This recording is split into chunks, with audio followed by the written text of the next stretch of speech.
Hello guys, welcome to my channel. तो आज हम करेंगे B.Ed सेमेस्टर 4 का health and physical education paper का मोस्ट VVI क्वेश्चन, जो कि हर एग्ज़ाम में पूछे जाते हैं। तो चलिए शुरू करते हैं कौन कौन से क्वेश्चन पूछे जाते हैं। तो सबसे पहला क्वेश्चन है पोस्चर। इसका मतलब होता है आसन। इसका सबसे पहले दोस्त इंट्रोडक्शन लिखेंगे, क्या क्या टाइप्स होता है, कितने प्रकार के आसन होते हैं, क्या क्या इसके एडवांटेज होते हैं, सारा चीज़ को लिखेंगे। तो ये क्वेश्चन हमको शॉर्ट में देखने को मिलता है। ठीक है, अब बढ़ते हैं नेक्स्ट क्वेश्चन की ओर। फर्स्ट एड, इसका मतलब होता है प्राथमिक उपचार। मतलब कि हॉस्पिटल ले जाने से पहले जो भी हम उपचार देते हैं मरीज को, उसको बोलते हैं प्राथमिक उपचार। उसका क्या क्या सिद्धांत है, it's principle, why it is necessary in school, ये स्कूल में होना क्यों ज़रूरी है। कोई बच्चा को मान लीजिए चोट लग गया, हॉस्पिटल ले जाने से पहले उसको प्राथमिक उपचार देना चाहिए ताकि बच्चा को कुछ रिलीफ मिल सके। ठीक है, अब बढ़ते हैं नेक्स्ट क्वेश्चन की ओर। Health education. हेल्थ एजुकेशन क्या होता है, सबसे पहले उसको इंट्रोड्यूस करेंगे। फैक्टर्स इन्फ्लुएंसिंग हेल्थ, हेल्थ को प्रभावित करने वाले क्या क्या फैक्टर्स हैं। एम्स एंड ऑब्जेक्टिव्स, उसका क्या एम्स है, क्या ऑब्जेक्टिव्स है, और उसका इम्पोर्टेंस, हेल्थ एजुकेशन का होना क्यों ज़रूरी है, क्या उसका महत्व है। ठीक है दोस्त, अब आगे बढ़ते हैं। Physical education. फिजिकल एजुकेशन है क्या, सबसे पहले उसका इंट्रो लिखेंगे, क्या उसका एम्स एंड ऑब्जेक्टिव्स है, उसका हमारे लाइफ में क्यों इम्पोर्टेंस है, क्या क्या इम्पोर्टेंस है, ये सारी बातों को लिखेंगे। ठीक है, ये क्वेश्चंस हमेशा लॉन्ग में पूछे जाते हैं, तो इसको अच्छे से लिखिएगा। ठीक है, अब आते हैं हम लोग नेक्स्ट क्वेश्चन की ओर। Physical education, physical fitness. ये क्वेश्चन मोस्ट VVI क्वेश्चन है, ये आपको हर साल लगभग देखने को ही मिलता है। फिजिकल फिटनेस क्या होता है, इसका इंट्रो लिखेंगे, क्या क्या बेनिफिट्स है फिजिकल फिटनेस से। फ्रेंड्स, जब हम लोग फिट रहेंगे तो कोई भी काम अच्छे से कर सकते हैं, पढ़ाई में मन लगेगा, खेल कूद में मन लगेगा, और कुछ दूसरा एक्टिविटीज़ में मन लगेगा। अगर फिजिकली हम लोग फिट नहीं रहेंगे तो कोई भी काम में हम लोग को मन नहीं लगेगा, है ना। तो ये सारी चीज़ बेनिफिट्स है इसका, क्या उसका महत्व है हमारे जीवन में, इम्पोर्टेंस है। Components of physical fitness, physical fitness का क्या क्या कंपोनेंट्स होते हैं उसको भी लिखेंगे, है ना। हाउ टू इम्प्रूव इट, उसको कैसे इम्प्रूव करेंगे, क्या डाइट ले, क्या तरीका अपनाएं, क्या एक्सरसाइज करें कि वो इम्प्रूव हो, तो उसको भी लिखेंगे। ठीक है, अब आते हैं बैलेंस डाइट। बैलेंस डाइट मतलब संतुलित आहार होता क्या है। वैसा डाइट जिसमें सारा प्रकार का न्यूट्रिएंट्स शामिल हो, जैसे कि carbohydrates, proteins, fats, vitamin, minerals, roughage, water etcetera. तो सबसे पहले उसको डिफाइन कीजिएगा होता क्या है, उसका क्या क्या कंपोनेंट्स है, सारे कंपोनेंट्स के क्या क्या फ़ायदे हैं, कार्बोहाइड्रेट्स का क्या फ़ायदा है, प्रोटीन्स लेने से क्या फ़ायदा होता है, फैट्स लेने से क्या फ़ायदा होता है, मिनरल्स लेने से क्या फ़ायदा होता है, विटामिन लेने से क्या फ़ायदा है। तो सारे चीज़ को एक्सप्लेन में कीजिएगा। ठीक है, अब आते हैं हम लोग नेक्स्ट क्वेश्चन की ओर, दैट इज न्यूट्रिशन। न्यूट्रिशन क्या होता है, जो भी हम लोग भोजन करते हैं, हमारे डाइट में शामिल करते हैं, उसको क्या बोलते हैं, न्यूट्रिशन। ठीक है, उसका इंट्रो लिखिएगा, टाइप्स न्यूट्रिशन कितने प्रकार का होता है वो लिखिएगा। ठीक है,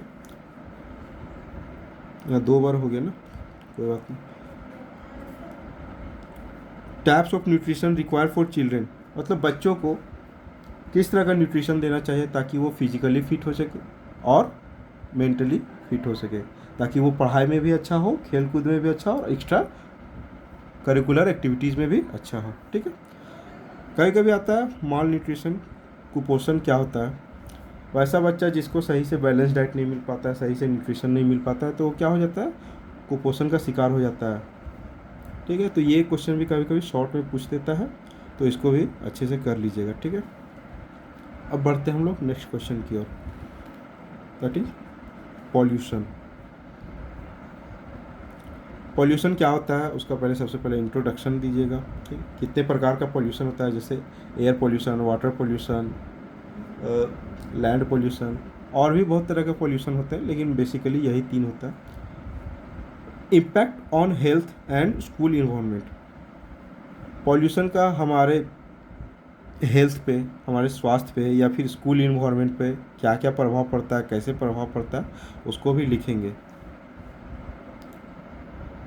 पॉल्यूशन का क्या क्या कारण है, कॉजेस है, उससे बचने के लिए क्या क्या उपाय किए जा सकते हैं, क्या क्या चीज़ पर रोक लगाना चाहिए, वो सारी चीज़ों को लिखेंगे, है ना।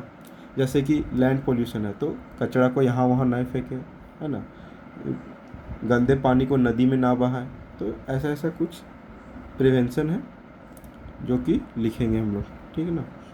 अब आते हैं हम लोग आगे नेक्स्ट क्वेश्चन की ओर।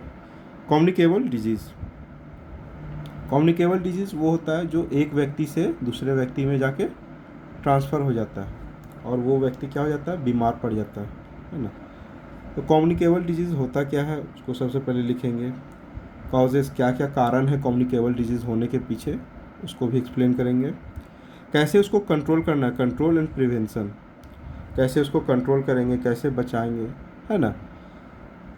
तो वो सारे तरीक़ों को लिखेंगे, ठीक है। अब बढ़ते हैं नेक्स्ट क्वेश्चन की ओर। ये भी समझिए बहुत इंपॉर्टेंट क्वेश्चन है, VVR. Role of a teacher in health education, जैसे कि आप टीचर हैं तो आप स्कूल में हेल्थ एजुकेशन को बढ़ावा देने के लिए बच्चों को किस तरह से मोटिवेट करेंगे, हेल्थ एजुकेशन को बढ़ाने के लिए क्या क्या उपाय अपनाएंगे ताकि बच्चा हेल्थ एजुकेशन को लेकर अपने आप को मोटिवेट कर सके, उसके प्रति जागरूक हो सके और अपना हेल्थ एजुकेशन को ठीक ठाक कर सके। क्योंकि जब हेल्थ अच्छा ही नहीं रहेगा तो कोई भी बच्चा ना ढंग से पढ़ाई कर पाएगा ना ही और कोई काम कर पाएगा, ठीक है। कभी कभी ये शॉर्ट क्वेश्चन में पूछ देते हैं ग्लोबल वार्मिंग क्या होता है। जब हमारे वातावरण में, हमारे इन्वायरमेंट में कार्बन डाइऑक्साइड का मात्रा एक्सेस हो जाता है तो वो ग्लोबल वार्मिंग करता है, ठीक है। इससे क्या होता है कि ग्लेशियर पिघलता है, हम लोग को बहुत गर्मी लगता है ना। तो ये सब सारी चीज़ें होती है ग्लोबल वार्मिंग में। डिसलोकेशन, डिसलोकेशन क्या होता है, जैसे कि हम लोग का शरीर में कुछ एक्सीडेंटल या फिर गलत पोस्चर के कारण कोई पार्ट्स इधर उधर हो जाना, हड्डी इधर उधर हो जाना, तो वो सारी चीज़ें होता है। तो इसको कैसे ठीक किया जाता है, तो वो सारी चीज़ों को लिखेंगे। And last, thank you friends. अगर आप मेरी ये वीडियो देख के जाते हैं तो उम्मीद करता हूँ आपका एक भी क्वेश्चन छूटेगा नहीं, ओके। अगर ये वीडियो आपको अच्छा लगा होगा तो अपने दोस्तों के साथ लाइक, शेयर एंड सब्सक्राइब करना ना भूलें। धन्यवाद, बाय बाय।